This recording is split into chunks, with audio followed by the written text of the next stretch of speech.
vermelho. Fica de pé, meu irmão. Você que está com a criança. Se eu sou pouco de Deus, tá bom.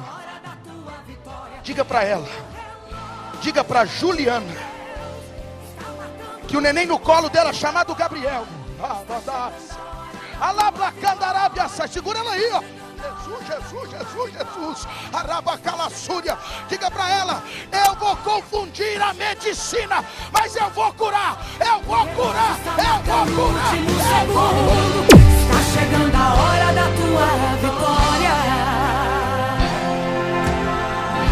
Mas Deus fala assim, diz o Senhor, que naquele dia, e eu acredito que naquele dia é hoje, a carga será tirada das suas costas, o jugo do seu pescoço, a carga foi tirada, agora o jugo tem que ser quebrado. Eu já começo a contemplar que este jugo já está ficando molhado. Aquele que pode desentupir o cano da garganta, jogar a mão para cima e dar um brado de glória para acordar a Sangrelândia. O relógio lá no céu está marcando cada instante que se passa, se aproxima da hora que Deus proclamou para com eles o que eu estou recebendo da tua parte. Compartilha, recebe aí, irmão.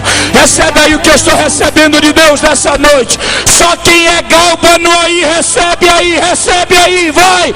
Só quem é gálbano recebe.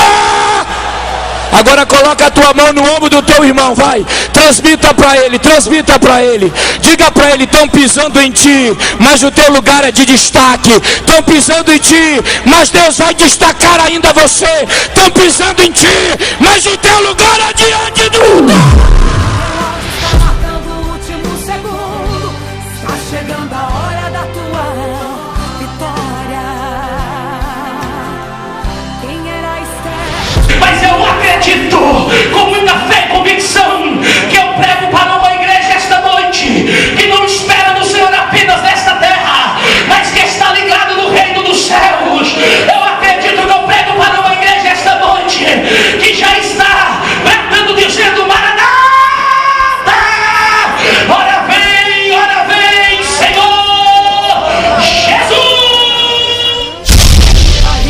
Enquanto você vai orando, adorando, exaltando, o ponteiro do relógio lá no céu está marcando cada instante que se passa, se aproxima da hora que Deus proclamou para te dar vitória. Preparada pra com ele reinar. É o Deus de Abraão, de Isaac e Jacó.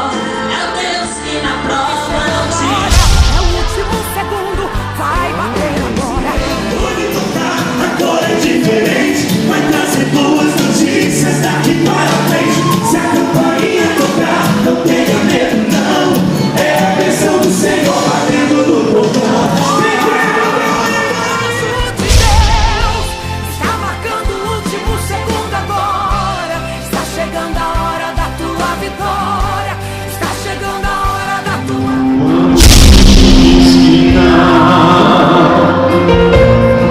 Tua voz me cura.